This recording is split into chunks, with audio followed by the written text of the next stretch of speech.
Routine బీరకాయ curry కాకుండా బీరకాయ ఎండు రొయ్యల కర్రీ. ఒక గిన్నె పెట్టుకొని దాంట్లోకి 2 టేబుల్ స్పూన్స్ ఆయిల్ యాడ్ చేయండి. నీట్గా క్లీన్గా కడిగి పెట్టుకున్న 100 గ్రామ్స్ రొయ్యలని వేసుకొని బాగా వేయించుకోవాలి. వేయించుకున్న రొయ్యలను పక్కన ఉంచుకొని అదే ఆయిల్లోకి ఆనియన్ వేసుకొని వేయించుకోండి. దాంట్లోకి పచ్చిమిర్చి, అల్లం వెల్లుల్లి పేస్ట్ మరియు కొత్తిమీర యాడ్ చేసుకోండి.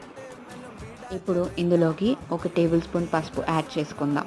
ఇందులోకి కట్ చేసి పెట్టుకున్న 1/2 కేజీ బీరకాయలను యాడ్ చేసుకుందాం. కలుపుకొని 5 నుంచి 10 నిమిషాల వరకు ఉడికించుకుందాం. ఇలా ఉడికిన బీరకాయలోకి కారం, ఉప్పు వేసుకొని బాగా కలుపుకొని ఒక 5 నుంచి 10 నిమిషాలు మళ్ళీ ఉడికించుకుందాం. ఇలా ఉడికిన బీరకాయల్లోకి మనం ముందుగా వేయించి పెట్టుకున్న రొయ్యలను వేసుకొని కలుపుకుందాం. రొయ్యలు వేసుకున్న తర్వాత 5 నుంచి 10 నిమిషాలు ఉడకబెట్టుకుంటే కర్రీ రెడీ అవుతుంది.